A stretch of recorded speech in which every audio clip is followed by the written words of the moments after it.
Hello बच्चों, welcome you all once again at Lokesh sir unlimited study zone. ठीक है ना। तो आप लोगों की भारी डिमांड पर भाई साहब केमिस्ट्री सब्जेक्ट स्टार्ट कर रहे हैं। ठीक है ना। तो अब पहला साल है भैया, तो गलतियां होंगी। ठीक है ना। इतने परफेक्शन के साथ हम नहीं पढ़ा पाएंगे, मगर फिर भी कोशिश ये रहेगी कि जितना आपके बोर्ड्स में आता है, जितना आता है कोशिश करके, है ना। अब हर कोई जब पहली बार तो कोई ना कोई पढ़ाता है, उसके बाद धीरे धीरे उसका एक्सपीरियंस बढ़ता है। तो पहली क्लास यहाँ पे स्टार्ट कर रहे हैं। आई होप, क्योंकि एकदम बेसिक लेवल से स्टार्ट करूँगा तो नए लोग जो पढ़ना चाहते हैं उनके लिए फ़ायदा ये रहेगा कि उनको बिल्कुल ऐसे प्यार से समझ में आएगा, आह मज़ा आ रहा है एकदम, बिल्कुल लो लेवल से रहेगा एकदम, है ना। हाँ, और जो लोग ऑलरेडी केमिस्ट्री में प्रिपेयर्ड हैं, जो लोग बहुत वर्स्ड हैं, जो लोग बहुत यूज टू हैं केमिस्ट्री में, पारंगत हैं, विद्वान हैं, उनको लगेगा कि अरे यार कितना लो लेवल से सर पढ़ा रहे हैं। तो यदि आप पारंगत हैं, विद्वान हैं, तो आपके लिए शायद ये वीडियोज़ नहीं है। बट यदि आप बेसिक से एकदम जीरो से सीखना चाहते हैं, सो मे बी ये वीडियोस आपकी हेल्पफुल रहेंगे। चलिए, तो रसायन विज्ञान हिंदी माध्यम पहला चैप्टर स्टार्ट कर रहे हैं भैया, ठोस अवस्था। तो चैप्टर का नाम डाल लीजिए, पहला टॉपिक है भाई साहब अपना ठोस अवस्था। अब टॉपिक बहुत बड़ा है, नेचुरली बात है कि सारे टॉपिक हम कवर नहीं कर पाएंगे, कुछ टॉपिक तो नेचुरली जो है वो छूटेंगे। ओके, मगर मैक्सिमम टॉपिक कवर करने की कोशिश मैं यहाँ पे करूँगा कि अधिक से अधिक टॉपिक आपके सामने कवर कर सकें।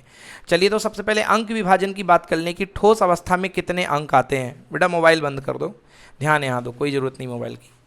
हाँ, तो यदि अंक विभाजन की बात करूँ मैं, तो अंक विभाजन में इसमें 3 से लेके 5 प्रश्न के अंक आया करते हैं। मतलब इसमें मिनिमम अंक 3 है और अधिकतम अंक इस चैप्टर के कितने हैं, 5 है। ठीक है, तो स्टार्ट करिए। सबसे पहले लिखिए पदार्थ की अवस्थाएं। पदार्थ की अवस्था देखिए, 18वीं कह लो या 19वीं शताब्दी के प्रारंभ तक जो है पदार्थ की 3 अवस्थाएं थी मेन रूप से, जिनको आप भी जानते हैं, ठोस, द्रव एवं गैस। समझ गए ना। पदार्थ मतलब दुनिया का कोई भी मैटर, कोई भी सामान, कुछ भी, एनीथिंग, है ना। दुनिया का कोई पदार्थ क्या होता है, मतलब ऐसी कोई भी सामग्री जिसका कुछ ना कुछ द्रव्यमान हो और कुछ ना कुछ आयतन हो। तो पदार्थ के 2 गुण हैं। सबसे पहले मैं यहाँ पदार्थ की बात करूँ तो पदार्थ क्या होता है, ऐसी कोई भी चीज जिसमें 2 चीजें हो। नंबर 1, जिसका क्या हो, कुछ द्रव्यमान हो, क्या हो, द्रव्यमान, और दूसरा क्या हो, आयतन।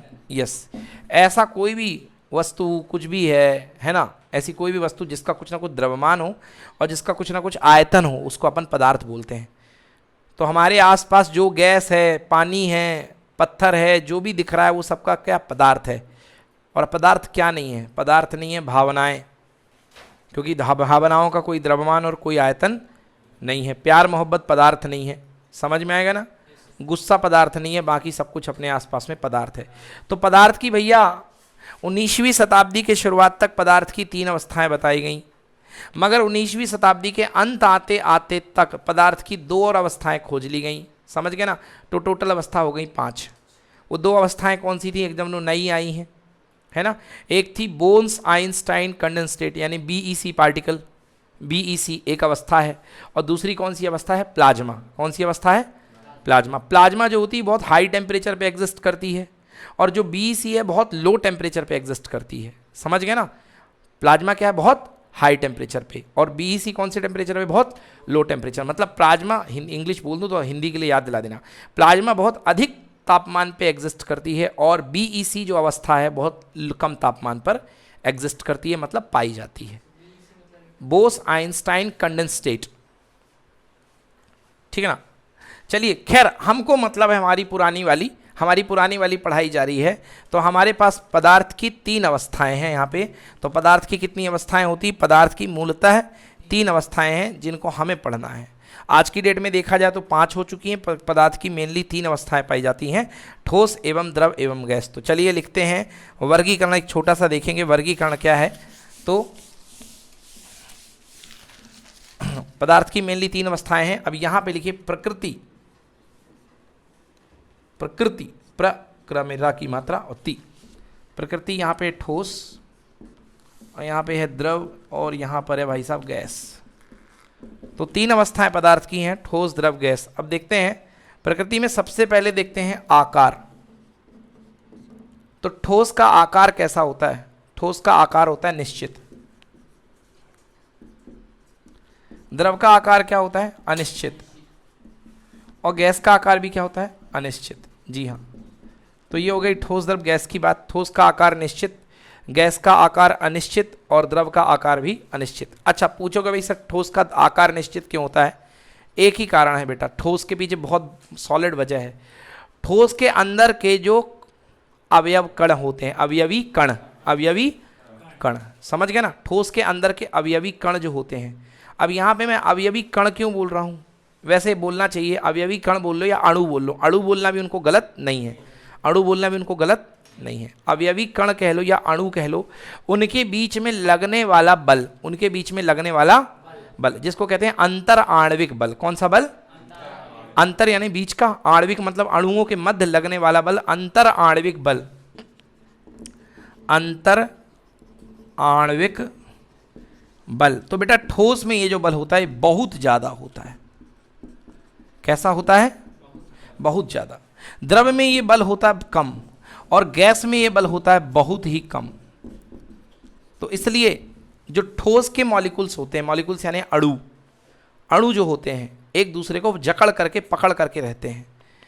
द्रव के केस में ये जो अणु होते हैं ये दूर दूर रहा करते हैं, एक दूसरे को जकड़ पे पकड़ के थोड़ी ढील बना करके चलते हैं। और गैस में तू चला मैं चला, मेरे को तेरे से कोई मतलब नहीं, समझ गए ना? ये बल किसके बराबर होता है? ना के बराबर होता है। इस वजह से ठोसों का आकार निश्चित होता है, द्रव का अनिश्चित होता है और गैस का अनिश्चित होता है। अब बात करते हैं आयतन की। आयतन मतलब कितना जगह घेरेगा। तो ठोस जहां रख दो उतनी जगह घेरता है, तो ठोस का भी आयतन क्या होता है बच्चों? निश्चित। द्रव का आयतन क्या होता है? निश्चित कि अनिश्चित? निश्चित होता है द्रव का आयतन। अरे भैया कैसे निश्चित होगा? 100 मिलीलीटर कोई द्रव है, 100 ml, अगर किसी भी बर्तन में डाल दो क्या 100 का 200 हो जाएगा? नहीं, 100 का 100 ही तो रहेगा ना। तो इसमें भी जो द्रव का आयतन है वो कैसा है ना? आयतन निश्चित है। और गैस का जो आयतन है अनिश्चित है। गैस का आयतन क्या है? अनिश्चित। अब गैस का आयतन अनिश्चित कैसे? मे भी शायद आप लोग इस बात पे कंफ्यूज हो रहे होंगे कि गैस का आयतन अनिश्चित कैसे है। भैया वो गैस जो है थोड़ी सी गैस डीओ के बोतल के अंदर भरी हुई, डीओ स्प्रे के अंदर, हाँ है ना? इस कमरे में डीओ स्प्रे लाओ, दबा दो, बताओ गैस वहीं पर थोड़ी सी जगह में रुकेगी जहां फुस करोगे या पूरे कमरे में फैल जाएगी? हाँ, मतलब सीधी सीधी बात है कि द्रव का आयतन जो होता है वो बर्तन का आयतन होता है जिसमें आप बर्तन में रखोगे उसका, मगर आयतन निश्चित है। सॉरी आयतन नहीं बोलूंगा, आकार जो होता है द्रव का, जो आकार होता है वो उसके हिसाब से हुआ करता है। आकार अनिश्चित होता है द्रव का, मतलब बर्तन के हिसाब से ले लेता है, समझ गए ना? द्रव का जो आकार होता है, मगर आयतन निश्चित है। आयतन मतलब अगर आपके पास लिक्विड यानी द्रव 5 मिलीलीटर है, 100 ग्राम है, तो 100 ग्राम ही रहेगा। आकार उसका किसके हिसाब से? बर्तन के हिसाब से फैल जाएगा। लोटा में पानी डालोगे तो लोटे की शेप ले लेगा पानी, थाली में पानी डालोगे तो पानी किसकी शेप ले लेगा? थाली की। तो ये क्या बदल रहा है? उसका आकार, मगर आयतन फिक्स है। 100 ग्राम पानी है, अगर 100 ml पानी मिलीलीटर तो 100 मिलीलीटर ही होगा। मगर गैस का ना आकार फिक्स है और ना आयतन फिक्स है। इस कमरे में डालोगे गैस इस कमरे की हो जाएगी, बाजू वाला कमरा बड़ा है उस कमरे में डीओ स्प्रे डालोगे पूरे कमरे में गैस ही गैस हो जाएगी। समझ में आया? तो गैस का आयतन निश्चित नहीं होता है। गैस का आयतन क्या होता है? कमरे का आयतन। क्या होता है? कमरे का आयतन। तो लिख सकते हो यहाँ पे गैस का आयतन अनिश्चित है और जहाँ गैस आपने छोड़ दी वहीं पर गैस फैल जाएगी पूरे में। इसको बोलते हैं अनिश्चित आयतन या कमरे का आयतन। ऐसा क्यों होता है? क्योंकि गैस के अणुओं में दूरी बहुत ज़्यादा होती है। गैस के अणु है, मान लीजिए ये पहले इस कमरे में है, इधर में है, और ये एक वॉल्व लगी हुई है। क्या लगी हुई है बेटा? एक वॉल्व। अभी ये वॉल्व बंद है, अभी ये वॉल्व क्या है? समझ में आ रहा है? अब ये गैस के अणु इसके अंदर है, तो गैस के अणुओं में आकर्षण बहुत कम होता है, इसलिए ये बहुत गतिक होते हैं। कैसे होते हैं? बहुत तेज़ी से गति करते हैं, इनके अंदर गति बहुत ज़्यादा होती है। जैसे ये वॉल्व खोलोगे ये गति करते करते यहाँ भी पहुँच जाएंगे। आई बात समझ में ना? तो गति की वजह से इनका आयतन क्या होता है? अनिश्चित होता है। बोलो समझ में आया कि नहीं आया? चलिए, अब यदि मैं आकर्षण बल की बात कर लूँ, अंतर आणविक बल कह लो या अंतर आणविक बल कैसा होता है बेटा? पूरा नाम लिखो, आकर्षण बल। अणुओं के बीच में कौन सा बल लगता है? हाँ, तो इनके अणुओं के बीच में आकर्षण बल जो होता है बहुत ज़्यादा होता है। तो यदि मैं बल की कसौटी लिखूं तो ठोस में सबसे ज़्यादा, ठोस के बाद किस में बेटा? द्रव में, और द्रव के बाद किस में? गैस में। तो एक जनरल सा इंट्रोडक्शन हो गया, है ना। दो अणुओं के मध्य लगने वाला बल कहलाता है अंतराण्विक बल, सबसे ज़्यादा ठोस में, फिर लिक्विड में, फिर गैस में। चलिए चलिए तो लिखिए ठोस अवस्था डिफाइन करेंगे। पहला टॉपिक ठोस अवस्था। ठोस अवस्था, तो इसको देख करके ठोस अवस्था की परिभाषा बन जाएगी। क्या बनेगी परिभाषा? पदार्थ की वह अवस्था, पदार्थ की वह अवस्था, पदार्थ की वह अवस्था जिसमें इसके अणुओं के मध्य अंतर आणविक बल सर्वाधिक, जिसमें इसके अणुओं के मध्य अंतर आणविक बल सर्वाधिक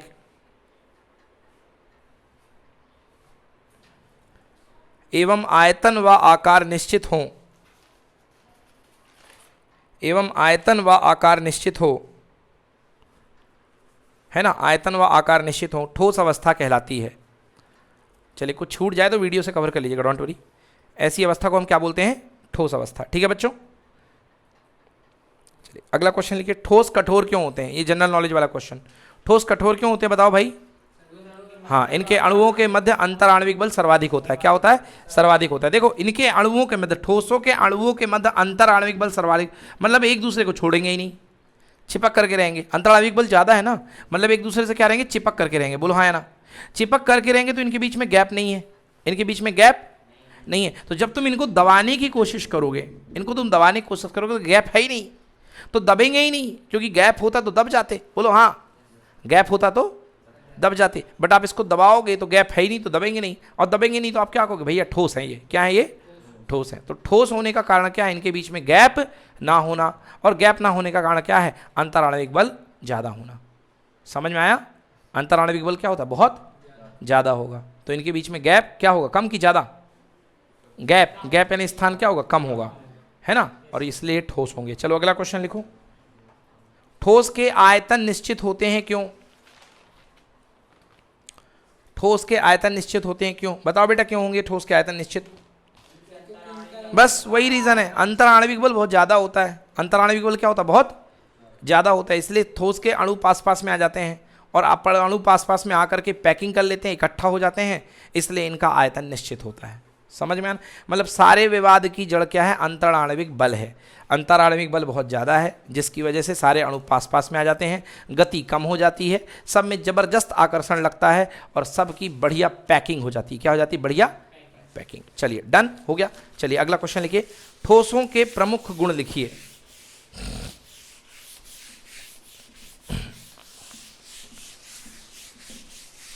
तो ये तो अभी बच्चों वाली बातें चल रही है जो अपन 8वीं 9वीं क्लास में पढ़ के आए हैं। ठोसों के प्रमुख गुण। तो ठोसों के प्रमुख गुण में पहला गुण है आयतन व आकार निश्चित, या आकार व आयतन निश्चित। आकार तथा आयतन निश्चित, पता है आप लोग को, है ना। दूसरा, अंतर आणविक आकर्षण बल अपेक्षाकृत सबसे ज्यादा। अपेक्षाकृत मतलब किसकी अपेक्षा की जा रही है? द्रव और गैस की तुलना में। ठीक है। तीसरी प्रॉपर्टी, ठोस असंपीड्य होते हैं। ये लो भैया आ गई काम की चीज, असंपीड्य। ठोस असंपीड्य होते हैं। असंपीड्य का मतलब इनको संपीड़ित नहीं किया जा सकता है। संपीड़ित मतलब इनको दबा नहीं सकते हो आप, इनको दबा नहीं सकते हो। क्या कारण है दबा नहीं सकते हो? देखो भैया क्या कारण है दबा नहीं सकते हो।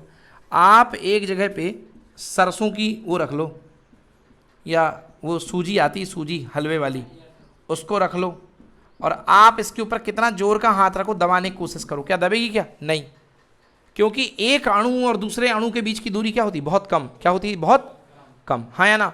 हर दूरी में एक अणु भरा हुआ होता है। भैया दब तब पाते जब थोड़ी सी जगह खाली होती। इनमें दो अणुओं के बीच में किसी प्रकार की जगह खाली नहीं है, तो इसको हम बोलते हैं स्ट्रॉन्ग पैकिंग। क्या है? कैसी पैकिंग है? हवा घुसने की भी जगह नहीं है, स्ट्रॉन्ग पैकिंग। समझ गए ना? इस वजह से ये हम क्या बोलते हैं? ठोस असंपीड्य होते। तीसरी प्रॉपर्टी। चौथा तीसरी प्रॉपर्टी होगी ठोस असंपीड्य होते। चौथा, ठोसों में विसरण का गुण। विसरण, बोलो विसरण होता है कि नहीं होता? नहीं, असम है ना, नगण्य होता है। क्या होता है? नगण्य। ठोसों में विसरण का गुण नगण्य होता है। ठोसों का विसरण नहीं होता है। यहाँ पर आप धुआं किसी भी चीज़ का है, एक कमरे से दूसरे कमरे में गैस चली जाएगी, हाँ या ना। यहाँ मैं डिओड्रेंट लगाऊंगा, इसकी खुशबू कहाँ आएगी? दूसरे वाले कमरे में। यस और नो? क्योंकि डिओड्रेंट के जो फ्रेगनेंस हैं जो उसके गैस के अणु हैं वो गति करते करते करते करते दूसरे तीसरे चौथे कमरे में चले जाएंगे, हाँ या ना? मगर ठोस के अणु जाएंगे क्या? बोलो, नहीं जाएंगे। तो ठोस का विसरण क्या होता है? नगण्य। चलो, ठोस का विसरण होता है नगण्य, पॉइंट नंबर 4। पॉइंट नंबर 5, पदार्थों का ठोस अवस्था में जो घनत्व होता है वो द्रव एवं गैस अवस्था के घनत्व से अधिक होता है। लिखो, घनत्व द्रव तथा गैस अवस्था से अधिक। ठीक है ना? घनत्व क्यों नहीं होगा अधिक? अणु पास पास में होते हैं, पास पास में होना मतलब घनापन, और घनापन मतलब घनत्व। ठीक है बेटा? तो घनत्व क्या होता है? अधिक होता है। समझ में आया कि नहीं आया इतना? इसमें कुछ पूछना है तो पूछो, पहले कुछ पूछना है? विसरण मतलब अणुओं का अधिक सांद्रता से कम सांद्रता की ओर जाना। विसरण की मीनिंग क्या होती है? अणुओं का, किसी पदार्थ के अणुओं का अधिक सांद्रता से कम सांद्रता की ओर जाना। तो भैया अगरबत्ती है, अगरबत्ती आप कमरे में जलाओगे और जाएगी बाहर, क्योंकि कमरे में गैस ज़्यादा है, जलवाष्प ज़्यादा है, कमरे में धुएं के पार्टिकल ज़्यादा हैं, मगर बाहर धुएं के पार्टिकल कम हैं। तो वो अपने आप नेचुरली, प्राकृतिक रूप से अधिक सांद्रता से अधिक गाढ़ेपन से कम गाढ़ेपन की तरफ विसरण होता है। समझ में आया? क्लियर हुआ? तो ठोसों में विसरण नहीं होता है। किस में होता है? द्रव में और गैस में। द्रव में और गैस में। द्रव में विसरण देखने का बहुत ही सिंपल तरीका है। हाथ में गिलास भर पानी लेना, हो सके तो डिस्पोजल में ले लेना, और उसमें 4 बूंद आया नया उजाला 4 बूंदों वाला, समझ गए ना, डालना।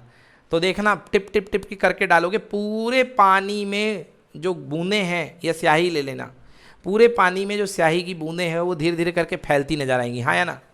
बिना कुछ करे, बिना चम्मच से कुछ करे, फैलेगी नहीं फैलेगी? बोले यस की नो? तो इसको अपन क्या बोलते हैं? विसरण। क्या बोलते हैं अपन? विसरण। चलो टॉपिक के अंदर आते हैं, अब सीधे टॉपिक शुरू हो रहा है। लिखिए, तो घनत्व तो समझ में आ गया ना? घनत्व तो किसका अधिक होता है? ठोस का। हाँ, अगला लिखो, ठोस का वर्गीकरण।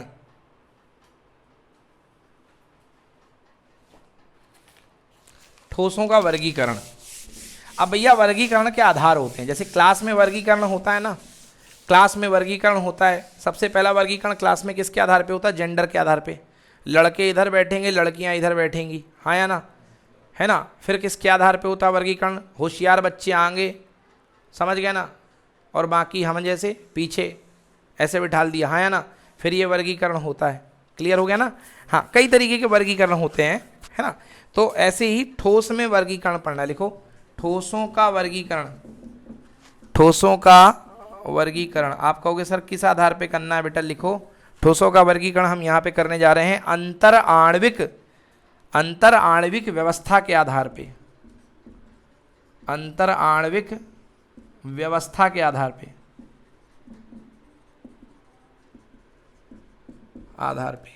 ठीक है ना? अंतर आणविक व्यवस्था के आधार पे मतलब भैया कोई भी ठोस है, मान लो ये आपके पास ठोस है, और ठोस के अंदर क्या होंगे? अणु। क्या होंगे ठोस के अंदर? अणु। हर ठोस किससे बन के बना? अणु से। जैसे मान लो आपके पास कोई आयरन है, आयरन का गुटका है, गुटका लोहे की पटरी है, बोलो हाँ या ना? तो लोहे की पटरी एक ठोस है, और उसके अंदर क्या होगा? लोहा। जहां देखो लोहा ही लोहा होगा, होगा कि नहीं होगा? बोलो, जहां देखो लोहा ही लोहा होगा। तो ये क्या है? इसके अणु है। क्या है इसके? अणु। दूसरा ठोस ले लो आप, मोमबत्ती ले लो। क्या लिया आपने? मोमबत्ती। तो वहां भी क्या होंगे? मोमबत्ती के अणु होंगे। जो भी होगा मोमबत्ती का अणु, वो मोमबत्ती के अणु होंगे, बोलो हाँ या ना? शक्कर का आपने छोटा सा वो ले लिया, एक छोटा सा डिगला, क्यूब, शक्कर आई बोरे से निकाल के एक छोटा सा ले लिया आपने, छोटा सा दिखने वाला पीस, शक्कर का एक दाना है ना? उस दाने के अंदर भी कितने लाखों अणु होंगे। क्या होंगे? लाखों अणु। और वो आपस में जमे हुए होंगे। वो आपस में क्या होंगे? जमे हुए होंगे। आई बात समझ में? उनकी एक पर्टिकुलर जमावट होगी, उनकी एक विशेष जमावट होगी। तो उस जमावट को मैं क्या कर रहा हूँ? अंतर आणविक व्यवस्था। जमावट को व्यवस्था ही तो कहते हैं भैया। व्यवस्था करवा लो यार, कुर्सियों की व्यवस्था करवा लो, खाने की व्यवस्था करवा लो, आने वाले हैं बाराती, काय बाराती, है ना? तो व्यवस्था मतलब जमावट, व्यवस्था मतलब जमावट। तो जमावट के आधार पर, तो जमावट के आधार पर ठोसों को कितने वर्गों में बांटा गया है बेटा? तो 2 तरीके के आपने ठोस देखे होंगे जमावट के आधार पर। एक होते हैं बेटा क्रिस्टलीय। क्या होते हैं बेटा? क्रिस्टलीय, जो क्रिस्टल रूप में पाए जाते हैं, और दूसरे अक्रिस्टलीय। समझ में आया? एक होता है क्रिस्टलीय और दूसरा होता है अक्रिस्टलीय। ठीक है भैया। तो ठोसों को उनकी अंतराण्विक व्यवस्था के आधार पर दो वर्गों में बांटा गया है। ठोसों को उनकी अंतराण्विक व्यवस्था के आधार पर दो वर्गों में बांटा गया है। पहला क्रिस्टलीय ठोस और दूसरा होता है अक्रिस्टलीय ठोस। फर्क किसका होता है? केवल जमावट का। किसका फर्क होता है? किसका? जमावट का। अब आइए देखिए क्रिस्टलीय ठोस क्या होते हैं। क्रिस्टलीय ठोस की परिभाषा लिखें। क्रिस्टलीय ठोस,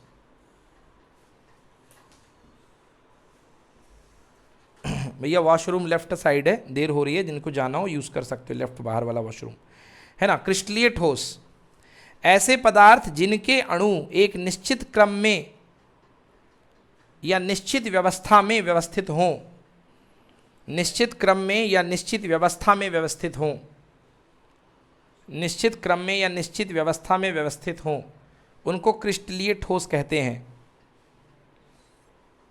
निश्चित क्रम में कह लो, निश्चित व्यवस्था में कह लो या निश्चित ज्यामिति में कह लो, बात बराबर है। निश्चित क्रम ऑब्लिक निश्चित व्यवस्था ऑब्लिक निश्चित ज्यामिति। तो ऐसे पदार्थ जिनके ठोस, ऐसे ठोस जिनके अणु जो है निश्चित क्रम निश्चित व्यवस्था निश्चित ज्यामिति में व्यवस्थित हों, उनको हम क्या बोलते हैं? क्रिस्टलीय ठोस कहते हैं। उदाहरण की बात करी जाए, यदि मैं आपके सामने डायग्राम प्रेजेंट करने की कोशिश करूं इसको चित्र के माध्यम से, तो देखिए ये कुछ अणु हैं। ये एक पदार्थ है जिसके अंदर दो टाइप के अणु हैं। कितने टाइप के? एक्चुअली हाँ ठीक है, दो टाइप के अणु हैं। अब पदार्थ हैं, कई अणु हो सकते हैं, कोई दिक्कत वाली बात नहीं है ना। तो ये देखिए इसमें जो अणुओं की जमावट है वो इस प्रकार की है। कुछ अणु जो हैं वो इस तरीके से हैं एक टाइप के ऊपर, और फिर कुछ ये दूसरे टाइप के बिल्कुल पैटर्न में जमे हुए हैं। ऐसे ही बिल्कुल फीलिंग लाओ कि कहीं शादी हो रही, वहाँ दो तरीके की कुर्सी आई, आप गए, मन हुआ कुर्सी जमाने का, तो आपने क्या करा? लाल कुर्सी आगे नीली फिर पीछे, फिर लाल आगे नीली फिर पीछे, फिर लाल आगे नीली फिर पीछे। बढ़िया पैटर्न दिखाई दे रहा ना। एक ज्यामितीय क्रम है, एक ज्यामितीय व्यवस्था है, एक बढ़िया व्यवस्था दिखाई दे रही है। तो ऐसे ठोस जिसमें अणु एक निश्चित प्रकार की व्यवस्था में व्यवस्थित होते हैं, उनको हम क्या बोलते हैं? क्रिस्टलीय ठोस। समझ गए ना? ऐसे पदार्थ जिनके अणु एक निश्चित क्रम या निश्चित प्रकार की व्यवस्था में व्यवस्थित हों, इनको हम बोलते हैं क्रिस्टलीय ठोस। यस, लिखो गुण इसका, लिखो गुण। ये दीर्घ परासीय होते हैं। ये दीर्घ परासीय होते हैं। ये दीर्घ परासीय होते हैं। दीर्घ परासीय का मतलब छोटे छोटे नहीं होते इनके क्रिस्टल, काफ़ी लंबे लंबे जाते हैं, क्योंकि व्यवस्था होती है। और जिन चीज़ों की व्यवस्था होती है, जैसे स्कूल में जो लाइन लगती है वो एक व्यवस्थित होती है, तो क्या लगती है? लंबी लंबी, ऐसे याद कर सकते हो। तो कैसे होते? दीर्घ परासी। दीर्घ मतलब ज़्यादा, परासी मतलब परास मतलब दूरी। पढ़ा था ना पिछले, क्षैतिज परास। क्षैतिज परास मतलब दूरी, कितना दूर तक जा सकता है प्रक्षेप। तो वैसे ही यहाँ पे दीर्घ परासीय होते हैं, मतलब इनकी दूरी काफ़ी दूर लंबे तक ही कवर करते हैं, तो दीर्घ परासीय होते हैं। उदाहरण लिख लो भैया, क्रिस्टल सॉल्ट, क्रिस्टलाइन, कुछ तो देखे होंगे आपने। नमक, नमक खाया ना? अरे वो गिड्डी वाला नमक तो देखा होगा। क्या मस्त कटिंग रहती है उसकी, गाय को खिलाने वाला जो नमक आता है, डर्री वाला, खाया ना? देखा होगा, कटिंग रहती है। तो कैसा दिखता है? क्रिस्टल। कैसा दिखता है? हाँ, तो ये क्रिस्टलाइन है। तो लिख लो साधारण नमक NaCl, NaCl ये भी है, ठीक है ना, NaCl। और अगला सॉल्ट बताओ, Na2SO4। ज़्यादातर ये केमिकल सॉल्ट जितने भी होते हैं मैक्सिमम, है ना, ये होते हैं क्या? क्रिस्टलाइन होते हैं। अगला शक्कर, क्रिस्टल फॉर्म में मिलती है, शक्कर के भी क्रिस्टल मिलते हैं। Na2SO4 सोडियम सल्फेट है ये, और Na2SO4 है ना, एग्जाम्पल लिख लो। और यहाँ पे लिख लो शक्कर, शक्कर को इंग्लिश में बोलते शुगर।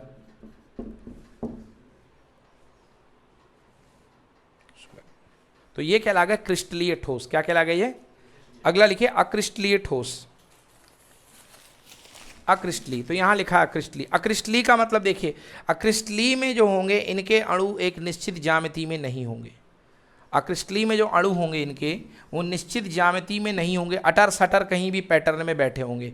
इनके जो अणु होंगे वो निश्चित ज्यामिति में नहीं होंगे। जैसे देख लीजिए मैं अटर सटर पैटर्न, ये दो सफ़ेद के बीच में एक काला घुस गया, फिर ये दो सफ़ेद है ना, फिर तीन सफ़ेद, फिर यहाँ एक आ गया, ये दो कालू पार्टिकल, फिर सफ़ेद, फिर दो कालू।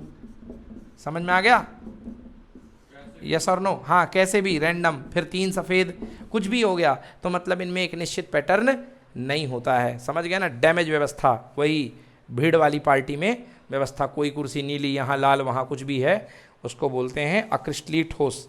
तो इनके अणु एक निश्चित ज्यामिति में व्यवस्थित नहीं होते हैं। बताओ कैसे होंगे? दीर्घ परासी या लघु परासी है? हाँ, ये लघु परासी होंगे। इनकी कहानी ज़्यादा दूर तक नहीं चलेगी, निपट जाएंगे ये लघु परासीय होते हैं, लघु परासीय होते हैं, है ना। अक्रिस्टलीय ठोस जो होते हैं ये लघु परासीय होते हैं। इनके और नाम हैं, इन्हें बोलते हैं छद्म ठोस। छद्म, छद्म यानी आभासी, है ना, भ्रम वाले, भ्रम वाले, समझ गए ना? हाँ, भ्रम, एक जिनको मान के चला जाए भ्रम है, तो ये कहलाते हैं छद्म ठोस। क्या कहलाते हैं? छद्म ठोस। या इन्हीं का नाम है आभासी ठोस। कि कहने के लिए ठोस में तो आपने नाम लिख दिया, मगर ये एक्चुअली ठोस होते नहीं हैं। आभासी ठोस, छद्म ठोस या आभासी ठोस।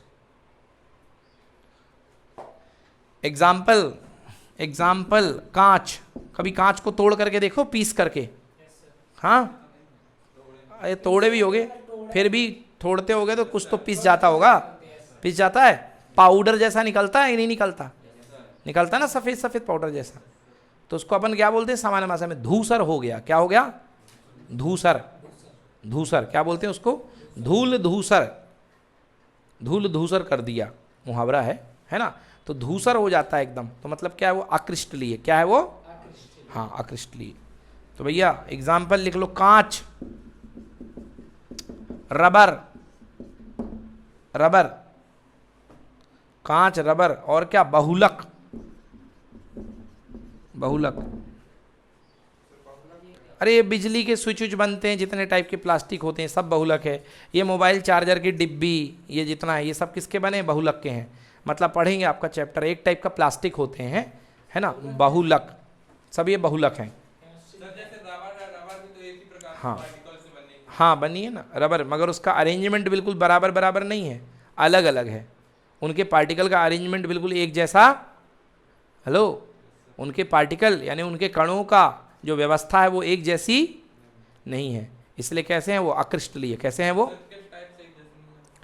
यही जैसे पार्टिकल हैं, ये बिल्कुल निश्चित पैटर्न में जमे हुए हैं। तुम समझो, मैंने यहाँ पे समझाने का ऐसा प्रयास किया, जैसे मान लो कि कुछ का पैटर्न है कि हम भैया 4-4 के जोड़े में या 5 के जोड़े में रहेंगे। बोलो हाँ।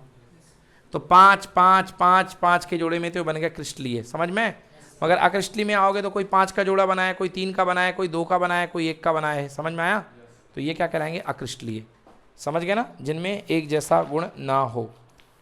चलिए अगला लिखिए, अगला लिखिए, क्रिस्टलीय ठोस तथा अक्रिस्टलीय ठोस में अंतर स्पष्ट कीजिए।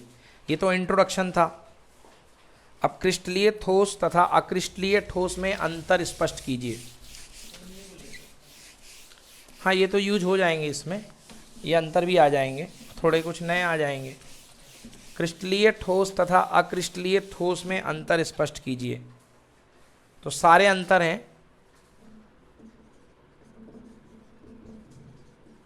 क्रिस्टलीय ठोस तथा अक्रिस्टलीय ठोस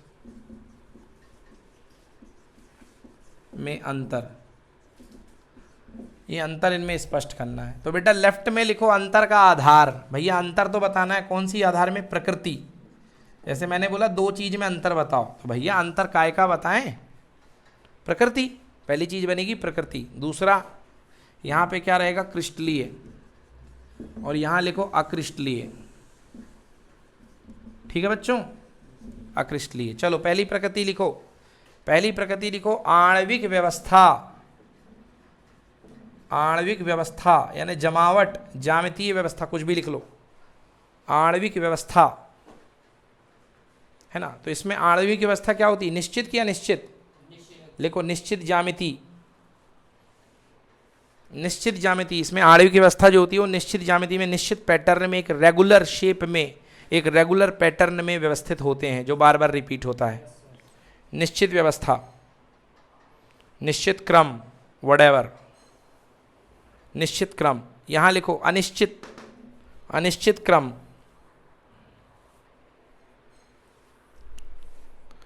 अनिश्चित क्रम। ठीक है, अगला गलनांक, second point, first second point गलनांक। गलनांक मतलब वो बिंदु जिस पर जो अणुओं के बीच का बल होता है वो बहुत कम हो जाता है। क्या हो जाता है? बहुत कम। और जब पास में था तो क्या थे? ठोस थे। और जब बल कम हुआ तो दूर होते गए, तो काय में बदल गए? द्रव में। समझ गए ना? तो तापमान का वह बिंदु जिस पर ठोस अवस्था से किस अवस्था में बदल जाए? द्रव अवस्था से। समझ में आया? ठोस से किस में बदल जाए? द्रव में। आया समझ में कि नहीं आया? तो उसको क्या बोलते हैं? गलनांक। अरे गलनांक यानी गलना। अरे बर्फ गल गया तो क्या बन गया? पानी। तो पानी पहले बर्फ था तो क्या था? ठोस था। और पानी बदल गया तो क्या बन गया? द्रव नहीं बन गया? बोलो हाँ या ना? तो पानी, बर्फ से पानी बन गया मतलब ठोस से द्रव बन गया। तो जब ठोस से द्रव बनेगा तो ठोस में अणु क्या थे और द्रव में क्या होंगे? समझ में आया? हाँ भैया। तो इसका जो गलनांक होता है वो होता है निश्चित। क्या होता है? निश्चित। और इसका गलनांक होता है अनिश्चित। कोई निश्चित गलनांक नहीं, इसका अनिश्चित है। ठीक है, चलो नेक्स्ट थी थर्ड, विदलन गुण। विदलन गुण, हाँ काटने पर विदलन गुण, काटोगे तो जो क्रिस्टलाइन क्रिस्टलाइन जो सरफेस होती हैं उनको अगर आप चाकू से काटो तो जो सतह मिलती है एकदम सपाट मिलती है। कैसी मिलती है? एकदम सपाट, चिकनी सतह। मगर जैसे ये मार्कर है तो ये क्रिस्टलाइन नहीं है, ये अक्रिस्टलाइन है। क्या है ये? अगर मैं इसको चाकू से काटूं तो इसकी जो सतह होगी वो खुरदुरी खुरदुरी मिलेगी। कैसी मिलेगी? खुरदुरी। यस, तो लिखिए। तो इसमें विदलन गुण में लिखो, चाकू से काटने पर सपाट सतह प्राप्त होती है।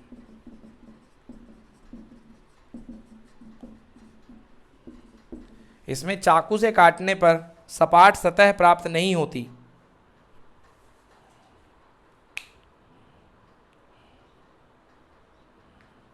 चाकू से काटने पर सपाट सतह प्राप्त नहीं होती।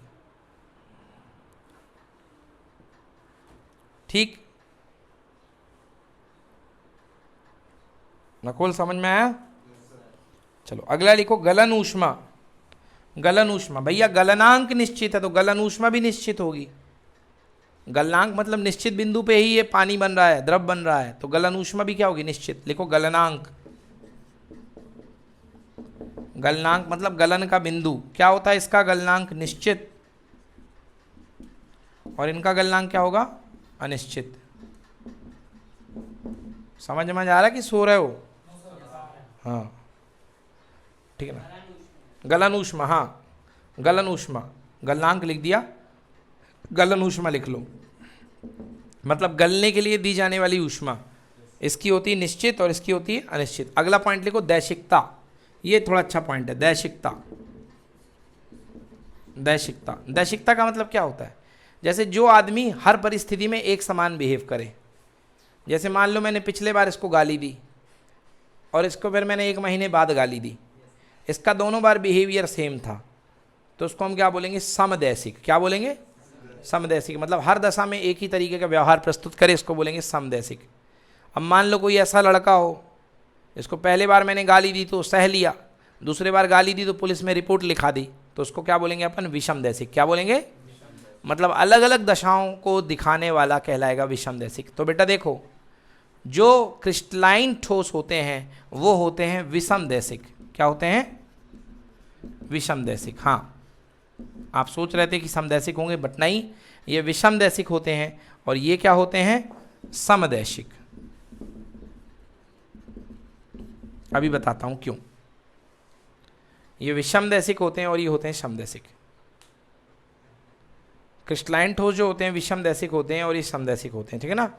अब यहाँ पे आपको कुछ लाइन लिखनी पड़ेगी कि विषमदैशिक जो है, अब भैया ये तो गाली दे नहीं सकता, ये तो ठोस है, हम गाली दे के तो इसकी प्रॉपर्टी देखेंगे नहीं कि तुमने मेरे को पिछले बार मैंने गाली दी थी तो तुम्हारा रिएक्शन क्या था, और इसका क्रिस्टलाइन ठोस का, क्रिस्टली ठोस का और अक्रिस्टली ठोस का क्या उत्तर था, उसको देख के मैंने कहा। तो इनकी कुछ प्रॉपर्टी हैं जिनके आधार पर इनको समदैशिक या विषमदैशिक के ग्रुप में रखा गया है। समझ गए? तो यहाँ पे लिखता हूँ मैं, लिखो आप लोग यहाँ पे विषमदैशिक में। देखो बच्चों, जैसे ये सैंपल है, ये सैंपल मैंने बनाया किसका, देख के ही पता चल जाएगा क्या है बेटा, क्रिस्टलाइन। क्या है ये, क्रिस्टलाइन, क्रिस्टलीय ठोस है ये, पैटर्न एक जैसा है ना।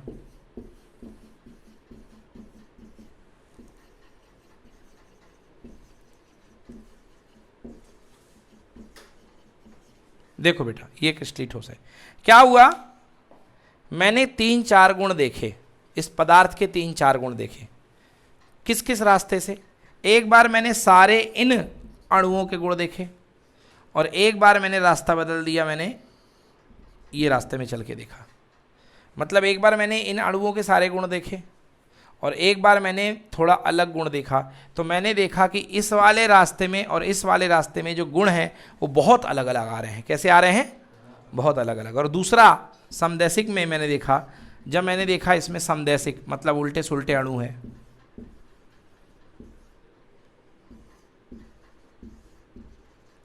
ये देखो ये उल्टे सुलटे अणु अरेंज है। अब मैंने इसमें कई रास्तों का चुनाव किया और मैंने देखी कि क्या प्रकृति है। चाहे मैं ऐसे गया, चाहे मैं ऐसे गया, चाहे मैं ऐसे गया, चाहे मैं कैसे भी गया, मैं किसी भी रास्ते के थ्रू गया, मगर मुझे देखी कि जो प्रकृति है वो बिल्कुल समान है। मतलब इसमें रास्ता बदलने पर प्रकृति बहुत बदल रही है, और इसमें रास्ता बदलने पर या अणुओं का पैटर्न अलग अलग लेने पर प्रकृति बदल नहीं रही है। मतलब ये हर दशा में एक जैसे व्यवहार कर रहा है। इसको बोलेंगे समदैशिक और इसको बोलेंगे विषमदैशिक। अब लिखना क्या था वो लिखो। लिखो, पदार्थ के 3 भौतिक गुण, पदार्थ के, किस में लिख रहे हो ये, इसमें क्रिस्टलाइन में लिखो। पदार्थ के 3 भौतिक गुण जैसे प्रतिरोध,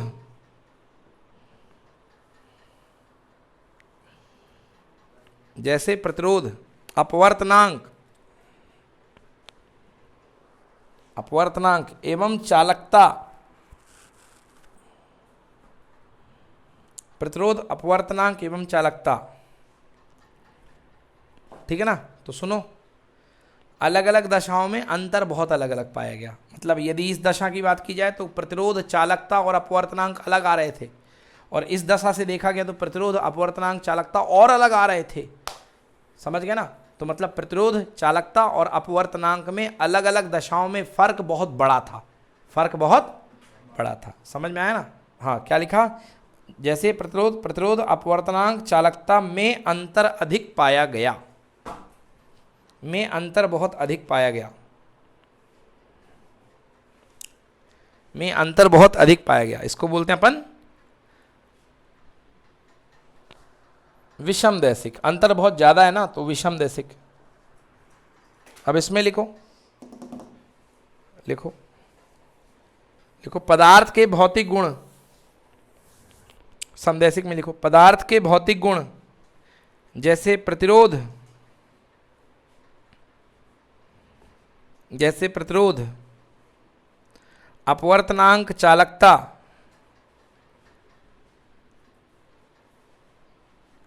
में अंतर बहुत कम पाया गया, में अंतर बहुत कम पाया गया। ठीक है बच्चों, इसमें अंतर बहुत कम पाया गया। ठीक है। हाँ, अब लिखो प्रकृति। अब नया टॉपिक अगला ही है, अगला टॉपिक ही प्रकृति है। यहाँ पे 6वां प्रकृति, हेडिंग प्रकृति। कैसे ठोस होते हैं ये होते हैं वास्तविक ठोस, धोखेबाज नहीं होते ये होते हैं वास्तविक ठोस। और ये क्या होते हैं, छद्म, छद्म माने धोखे वाले, है ना। हाँ, लिखो वास्तविक ठोस, और ये लिखो छद्म ठोस या आभासी ठोस। मैं लिख देता हूँ यहाँ पे। हाँ, तो ये यहाँ पे प्रकृति है। प्रकृति में कैसे ठोस होते हैं, ये वास्तविक ठोस, मतलब वाकई में ठोस होते हैं। और ये क्या होते हैं, धोखेबाज टाइप के, यानी छद्म ठोस, आभासी।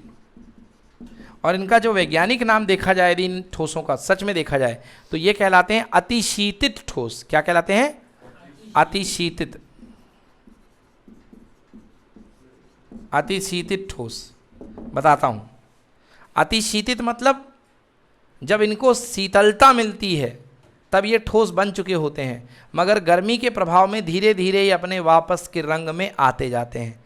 जैसे मैं आपको बताऊं कांच, बेटा कांच जो होता है, अगर आप लंबा कांच बांध दो बहुत समय के लिए, 10 साल के लिए, तो कांच जो होता है ऊपर से बेटा पतला होने लगता है और नीचे की तरफ कांच जो होता है मोटा होने लगता है। चाहे आप कितना भी कैसा कांच लेके आओ, ऊपर क्या होने लगता है पतला और नीचे क्या होने लगता है मोटा। मतलब कांच एक तरीके का बहाव होता है, कांच में क्या होता है एक तरीके का बहाव।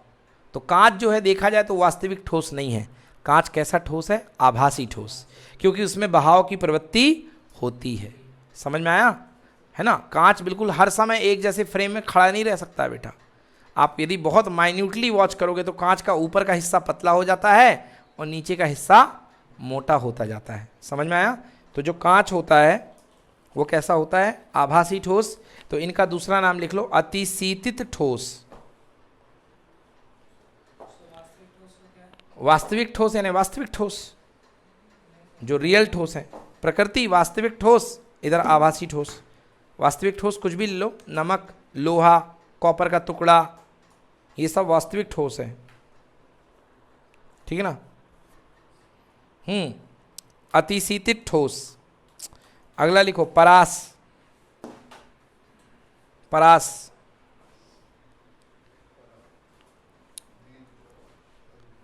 परास दीर्घ परासीय किसमें? हाँ, क्रिस्टलीन में दीर्घ परासीय और अक्रिस्टली में लघु परासीय।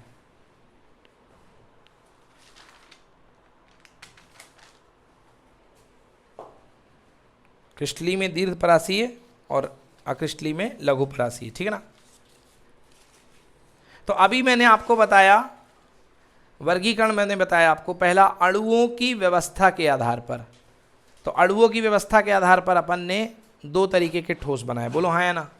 क्रिस्टलीय और अक्रिस्टलीय। अब पढ़ेंगे अपन क्रिस्टलीय, क्योंकि अक्रिस्टलीय अपने सिलेबस में नहीं है। अब अपन को पढ़ना है क्रिस्टलीय ठोस, है ना? अब क्रिस्टलीय ठोस भी 4 प्रकार के होते हैं। कितने प्रकार के? 4 प्रकार के। अब क्रिस्टलीय ठोसों का वर्गीकरण किस आधार पे किया गया है? उनमें लगने वाले बलों के आधार पे। क्रिस्टलीय ठोस के अंदर क्या है? अणु है। क्या है? अणुओं के मध्य लगने वाले बल के आधार पे। लिखो, क्रिस्टलीय ठोसों का वर्गीकरण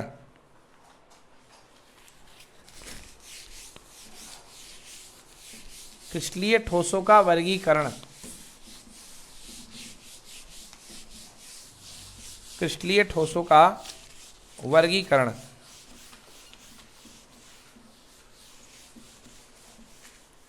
कैसे, किस आधार पे वर्गीकरण? लिखो, अवयवी कणों के मध्य के बल के आधार पे,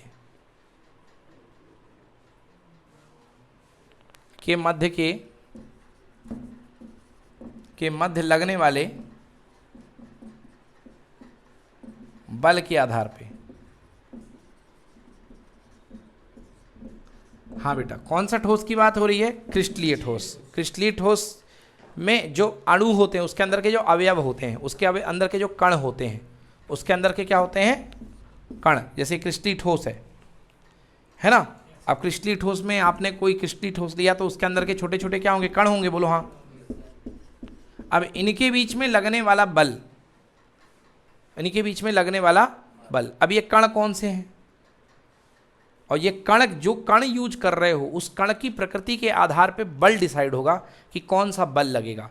तो बल के आधार पे 4 प्रकार के ठोस, क्रिस्टलीय ठोस डिफाइन है। पहला लिखो, सहसंयोजी ठोस। सहसंयोजी ठोस, जब मैं इनके बारे में पढ़ाऊंगा तब अच्छा समझ में आएगा। अभी तक अंतर तक आपको पूरा समझ में आ गया होगा। आ गया ना? हाँ। अब है पहला सहसंयोजी ठोस, ये होते हैं पहले सहसंयोजी ठोस। दूसरे आयनिक ठोस,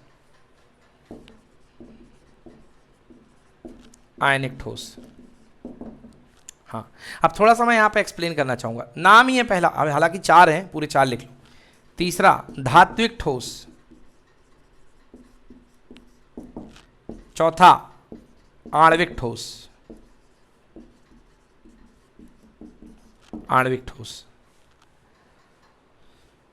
ठीक है ना? तो अवयवी कणों के मध्य लगने वाले बल के आधार पे चार तरीके से फोर्स को चार तरीके से बांटा गया है। किसको? क्रिस्टलाइन ठोस को। समझ गया ना? अब तुम जरा समझो इस चीज को। अब इसका अवयवी कण है। अब मान लो अवयवी कण जो है ये अंदर और ये अंदर दोनों समान मजबूती वाले हैं। कैसे वाले हैं? दोनों समान मजबूती, मतलब दोनों सेम पावर वाले हैं। ना 19 ना 20, दोनों शेर हैं, दोनों 20 हैं, कोई किसी से 19 नहीं है। तो दोनों समान पावर वाले अगर अणु हैं, उनके कण हैं, तो उनमें कौन सा बंध काम करता है? सहसंयोजी बंध। समझ में आया? तो इसके अंदर के जो अवयव हैं, कण हैं, अवयवी कण हैं, उनमें कौन सा बंध काम करेगा? सहसंयोजी बंध। अगर इनके बीच में होगा तो ये कहलाएगा सहसंयोजी ठोस। अगर ये आयनिक ठोस कब बनेगा? अगर जिसके बीच में कौन सा बंध काम करेगा? आयनिक बंध। आयनिक बंध कब काम करेगा? जब एक होगा धनायन और एक होगा। तो पहले जो कण, अवयवी कण आपके लिए अणु दिख रहे थे या परमाणु दिख रहे थे, अब वो अणु या परमाणु नहीं है, अब वे क्या है? आयन है। क्या है अब वे? आयन। मतलब ठोस के अंदर की जो चीज है वो अणु के रूप में भी हो सकती है, परमाणु के रूप में भी हो सकती है और आयन के रूप में भी हो सकती है। इसलिए मैंने लिखाया था अवयवी कण, अवयवी। अब वो आपकी जिम्मेदारी है कि आप पहचानो कि वो अणु है, बीच में परमाणु है या आयन है। समझ में आया? तो चलिए कल इसको आगे बढ़ाएंगे, इसको डिटेल में कल करेंगे क्योंकि टॉपिक थोड़ा सा डिफिकल्ट है ना। कल अपन पढ़ेंगे सहसंयोजी ठोस, आयनिक ठोस, धात्विक ठोस एवं आणविक ठोस। 4 प्रकार के ठोस होते हैं, कल इसको पढ़ेंगे। आज के लिए आज्ञा दीजिए, नमस्कार।